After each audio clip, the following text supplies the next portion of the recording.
Welcome back. CM Jagan పై Machilipatnam TDP నేతలు hot comments చేశారు. ఏలూరు జిల్లా దెందులూరులో సీఎం జగన్ సిద్ధం సభకు ఆర్టీసీ బస్సులు కేటాయించారు. దీనిపై తెలుగుదేశం స్టూడెంట్స్ ఫెడరేషన్ ఆధ్వర్యంలో మచిలీపట్నం బస్టాండ్ నందు నిరసన కార్యక్రమం చేపట్టారు. జగన్ పాలనలో విద్యార్థుల భవిష్యత్తు ప్రశ్నార్థకంగా మారింది. అందుకు నిదర్శనమే సీఎం సభకు ఆర్టీసీ బస్సులను కేటాయించడమన్నారు. ఈ సభ కోసం ఇంటర్మీడియట్ పరీక్షలు వాయిదా వేయడంతో 5 లక్షల మంది విద్యార్థులు ఆందోళనకు గురయ్యారని ఆగ్రహం వ్యక్తం చేశారు.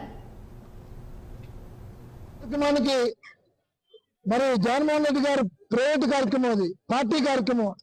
దానికి రాష్ట్ర వ్యాప్తంగా కూడా దాదాపు 2000 బస్సుల దాకా మరి పబ్లిక్ తరలిస్తాం అనేది తెలుగుదేశం పార్టీ తరఫున, విద్యార్థి విభాగం తరఫున పూర్తిగా దీన్ని ఖండిస్తున్నాం. వాళ్ళ కృష్ణా యూనివర్సిటీకి వెళ్ళని విద్యార్థులు దాదాపు 500 మంది వాళ్ళ ఈ సిద్ధం కార్యక్రమం ఉండటం వల్ల, బస్సులు ఆపేయడం వల్ల ఇక్కడికి అందరూ వచ్చి కానీ మాకు బస్సులు లేవని చెప్పి మాకు ఫోన్లు చేయడం వల్ల మేము ఇక్కడికి వస్తడం జరిగింది. అంటే బస్సులు ఇలా పార్టీ కార్యక్రమాలకి ప్రభుత్వ ఆస్తిని ఉపయోగించుకుంటారా అని చెప్పి మేము జగన్మోహన్ రెడ్డి గారిని సూటిగా ప్రశ్నిస్తున్నాం.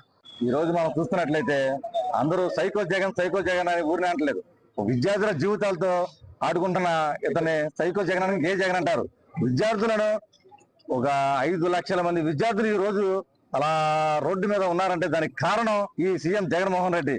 ఎందుకంటే అతను వాళ్ళకి వెళ్లాల్సిన బస్సులన్నింటినీ వేరే చోట్లకి తరలిస్తే మరి విద్యార్థులు ఎలా వెళ్తారు? వాళ్ళకి ఆల్టర్నేటివ్ గా ఏమన్నా ప్రత్యామ్నాయంగా బస్సులు ఏమన్నా ఏర్పాటు చేశారా? లేదు. అటువంటిది విద్యార్థులందరూ ఈ రోజు బస్ స్టాండ్ లో మార్నింగ్ నుంచి చూస్తుంటే వాళ్ళందరూ వెళ్ళలేక ఇక్కడే నానా అగచెట్లు కొడుతున్నారు. ఇక్కడ మార్నింగ్ చాలా మంది విద్యార్థులతో మేము మాట్లాడితే వాళ్ళందరూ అంటున్నారు, మాకు ఏ కాలేజీ నుంచి ఎటువంటి ఎలా మీరు చెప్పకుండా ఇలా బస్సును ఎలా వేస్తారు, మేము చాలా ఇబ్బంది పడుతున్నాం. 8 గంటల నుంచి వచ్చే 10 గంటలు ఇక్కడ ఉన్నాం, మా కాలేజీ టైమింగ్ ఏంటి అని విద్యార్థులు చాలా బాధపడుతున్నారు.